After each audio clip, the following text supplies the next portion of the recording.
আমাদের এতগুলো বন্ধুর মাঝখান থেকে একটা বন্ধু যে হঠাৎ করে হারিয়ে যাবে, হঠাৎ করে যে দুনিয়া ছেড়ে চলে যাবে, আমরা কেউ ভাবতেই পারি না। যদি সেদিন আমার বন্ধু ট্রেনের ছাদে উঠে ফ্রি ফায়ার গেমটা না খেলতো, তাহলে হয়তো বা তার মৃত্যুটা এইভাবে হইতো না।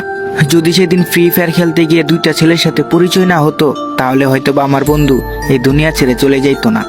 কত মানুষই তো আছে যারা কিনা ট্রেনের টিকিট না পেলে তারা ট্রেনের ছাদের উপরে উঠে বাড়িতে যায় বা বিভিন্ন জায়গায় যায়। কই, তাদের সাথে তো এরকম হয় না। আমার বন্ধুর সাথে কিসের জন্য এই কাহিনীটা হলো? আমার বন্ধুর কি দোষটা ছিল যে আমার বন্ধুকে এইভাবে মেরে ফেলতে হয়েছে? শুধুই কি ফ্রি ফায়ার গেম খেলে কাস্টমের মধ্যে হেরে যাওয়ার কারণে মেরে ফেললো, নাকি অন্য কোনো কারণ ছিল? হ্যাঁ গাইস, আজকে তোমাদেরকে ঠিক এমনই একটা ঘটনা তোমাদের সাথে শেয়ার করব। এই ঘটনাটা একদমই বাস্তব ভাই।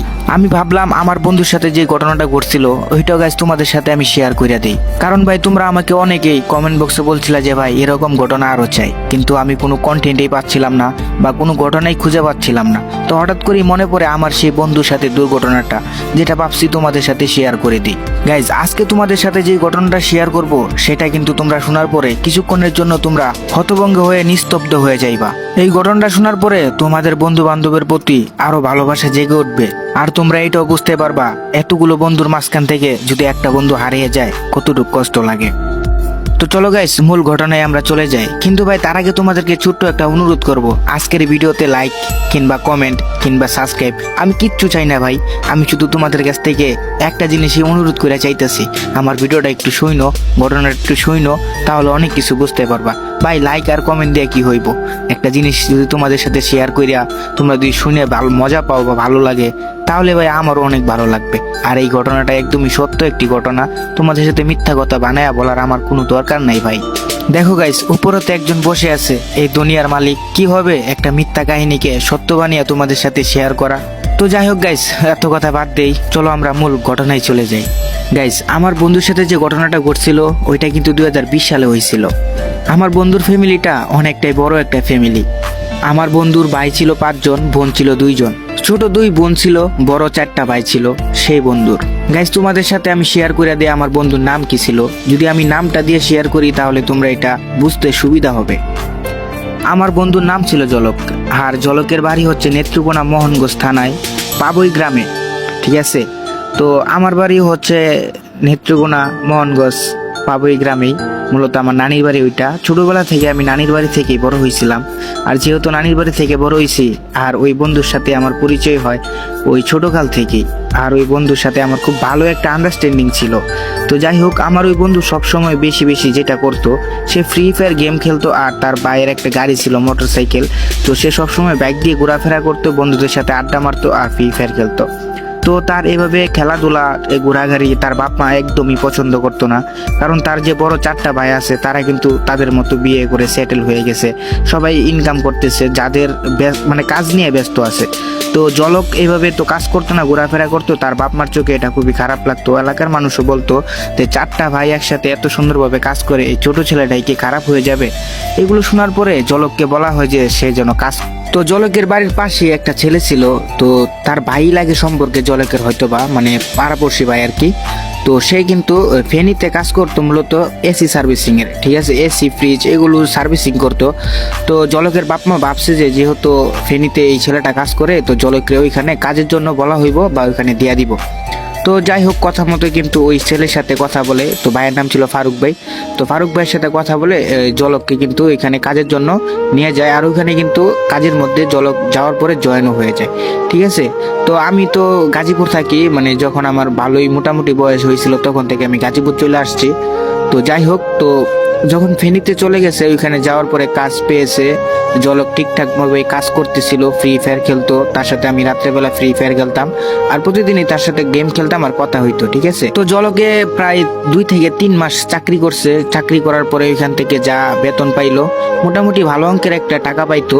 ধরো 10,000-এর উপরে বেতন পাইতো, মানে 15,000-এর উপরে পাইতো প্লাস আর কি। তো এরকম বেতন পাওয়ার পরে ওই টাকা থেকে বাড়িতে বাড়িতে কিছু আর খরচের জন্য রাখতো, মূলত থাকা খাওয়ার জন্য।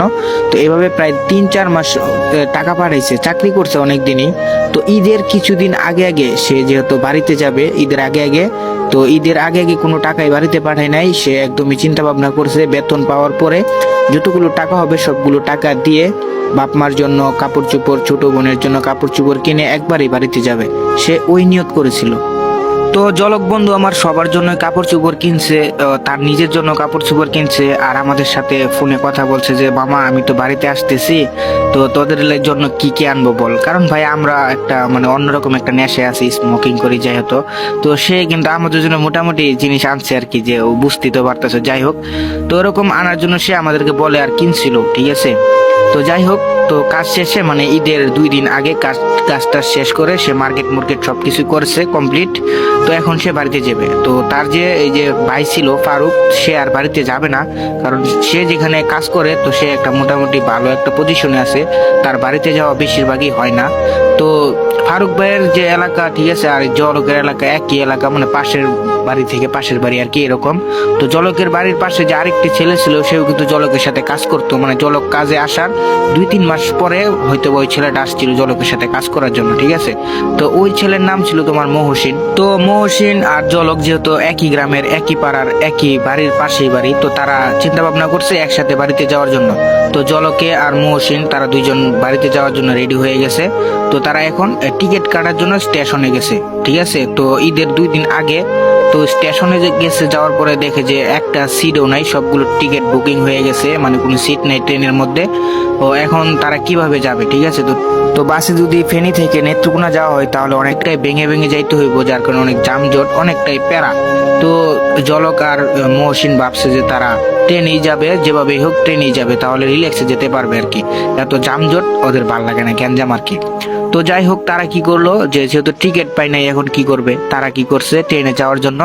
তো সারাদিন তো খুঁজলো, টিকিট পাইলো না। তো রাত্রেবেলা তারা নিয়ত করছে যে তারা ট্রেনেই যাবে। এর জন্য তারা রাত্রেবেলা রওনা দিয়ে দেয়, ব্যাগ টেক নিয়ে, টাকা পয়সা নিয়ে, সবকিছুই। তো তারা চিন্তা ভাবনা করলো ট্রেনের ছাদে উঠেই চলে যাবে, ঠিক আছে। তো অনেকেই ট্রেনের ছাদে উঠেছিল ওই দিন। তো যেহেতু ভালো ট্রেন ছিল, মোটামুটি একটা ভালো ট্রেন, লোকাল ট্রেন না, তো ওই ট্রেনের ছাদের মধ্যে বেশি মানুষ না উঠলেও ভিতরে একদম সবকিছু বুকিং, ঠিক আছে। তো ট্রেনে মোটামুটি প্রায় কত হবে ধরো তোমার 50 কিংবা 100 জন মানুষ এরকম ছাদের মধ্যে আছে, এক একটা বগিতে এক একজন। তো জলকরা যখন ট্রেনের ছাদের উপরে উঠলো, উঠার পরে ওরা ভাবছে যেহেতু এত মানুষ, তো আমি মহসিনকে বললো চল আমরা একটা কাজ করি, আমরা একদম পিছনে যে বগিটা আছে ওই বগিটার মধ্যে বসে থাকি। আর তাদের স্মোকিং করতে 1 প্যাকেট নিয়েছিল সিগারেট, তো ঠিক আছে। তো ওইখানে বসে তারা ফ্রি ফায়ার গেম খেলবে আর স্মোকিং করতে করতে চলে যাবে আর কি, মানে রিল্যাক্স, এরকম একটা চিন্তা ভাবনা। তো যাই হোক, জলক আর মহসিন তারা দুইজন ফ্রি ফায়ার গেম খেলতেছে ট্রেনের ছাদের উপরে বসে। আর একটু পর পরেই যখন সিগারেট শেষ হয়ে যাচ্ছে, আবারও সিগারেট ধরাচ্ছে, খাচ্ছে। তো এইভাবে কিন্তু মানে অন্যরকম একটা ফিলিংস, তো ভালোই লাগে। তো যাই হোক, এভাবে কিন্তু তারা মজা করে করেই যাচ্ছিল। তো ট্রেনের মতো চলতেছে আর তারা তাদের মতো ফ্রি ফায়ার খেলতেছে ট্রেনের ছাদের উপরে, খুব ভালোভাবেই গেম প্লে করতেছিল। তো ট্রেন যখন এক স্টেশন থেকে আরেকটি স্টেশনে যাবে তখন কিন্তু একটু স্লো হয়। তো পরবর্তী যে স্টেশনটা, ওই স্টেশন থেকেই মানে 2টা ছেলে, ঠিক আছে, আরো 2টা ছেলে কিন্তু ট্রেনের মধ্যে মানে ট্রেনের ছাদের উপরে ওঠে। আর তখন এই থেকেই কিন্তু ঘটনা শুরু হয়।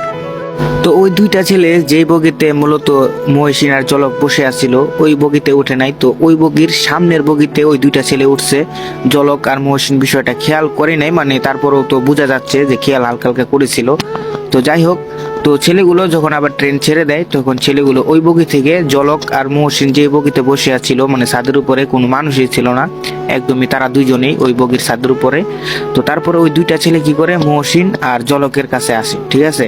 তো 2টা ছেলে, একটা ছেলের বয়স কত হবে, একটা প্রায় 19 থেকে 20 এরকম, আর একটা ছেলের বয়স হবে 14 কিংবা 15, ঠিক আছে। 2টা ছেলে, একটা বড় একটা ছোট।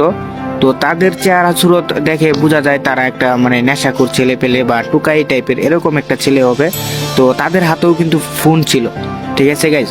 তো তারা ডিরেক্টলি মহসিন আর জলকের সামনে আসে, আসার পরে বলতেছে ভাই তোমাদের কাছে কি ম্যাচ আছে।